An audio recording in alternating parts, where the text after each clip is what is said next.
Okay, so this is the real Richard Blow, and I just wanted to give a little behind the scenes. Oh, I didn't notice I gave her armpit hair. That's weird.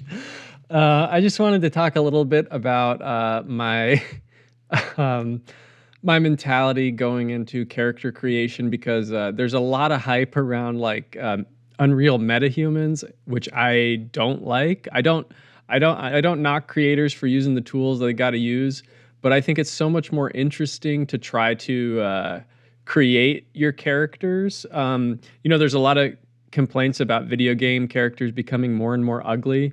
And I think some people think it's like an intentional conspiracy, like a feminist conspiracy to take over video games. And I know what it is. Since I model, it's because everyone's getting lazy and they want to just do a photo scan of an actor's face. And the truth is, not everyone is going to be like a perfect 10 in beauty, especially if they're being hired for a video game actor.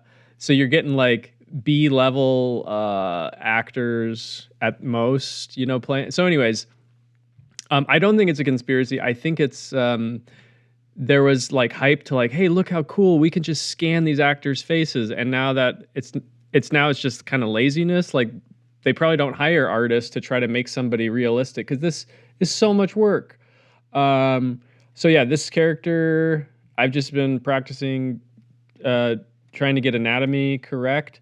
For those of you who are curious about anatomy, yes, there's more anatomy.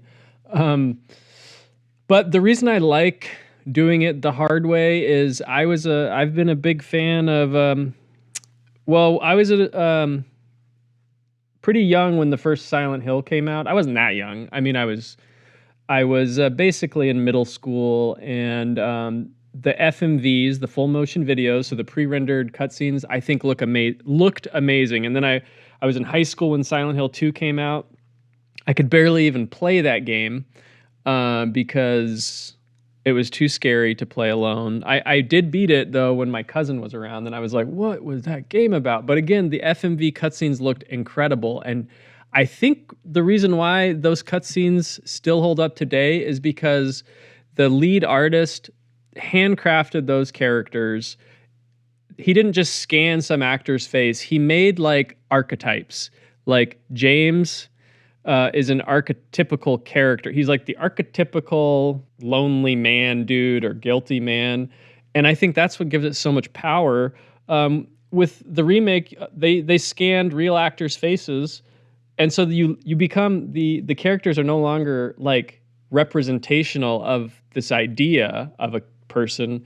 They're like a specific person, and then you start judging them based on, oh, well, this person isn't cute or whatever. It's you. I thought you were... Sorry. Anyway, I'm glad you're alive. Anyway? What do you mean, anyway? So Silent Hill has always been a huge inspiration for me, and I think the more we just scan real people, the less we get away from the subconscious, and that's bad. I mean, I think video games, when they tap in, I think art, when it taps into subconscious, is at its best. So let me just give you a sneak peek of what's to come in episode 4. There's going to be this character, Terry, coming up, and again, like it is. Does she look that much different than this Teresa sex bot? I mean, she looks a little different, and technically, I probably could have just used the same mesh. Like, let's say, I probably could have used the same mesh, created a shape key, and said new face, and then like basically sculpted like, okay, this is now a new character, right? Yeah, she's different. I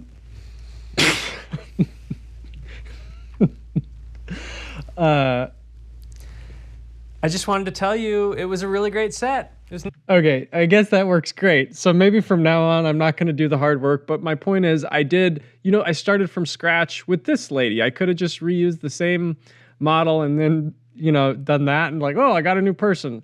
But I do think there might be some value. Well, one, I'm getting better. So like, I think she is more optimized. It's nice. Anyways, the hair has like, I've been trying to make human looking people, like relatively representational of like what we look like. I'm not doing like abstract Pixar style characters, but the real turning point was this hair tool. My wife was always like criticizing my characters because the hair was so bad.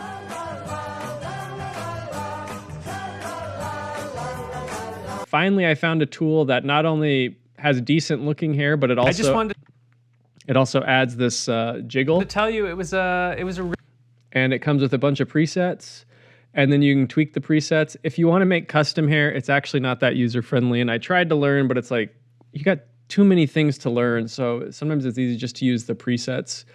But so there's this Terry character, and there's also a younger version of Terry. So this is her younger, less wrinkles. So yeah, like this model, I'm going to try to go into rendered mode. For those of you from my generation, you might think, hey, she kind of looks like Josie and the Pussycats girl. And yeah, she was totally just ripped off. I mean, like that was the inspiration for this. But again, I think Josie and the Pussycats was ripping off like something in the zeitgeist. And so again, this is more archetypical person. It's not a specific person. It doesn't represent who could that be? Like Keira Knightley. It's not Keira Knightley. Keira Knightley is a very specific person. This is Terry Smith Anderson. And so yeah, that's kind of my spiel on why I've been learning to make custom characters. And no, I don't use pre-made characters. Not too close. Oh, I didn't know it was recording. I was gonna piss it on. Okay, go for it. Anything. Just make faces.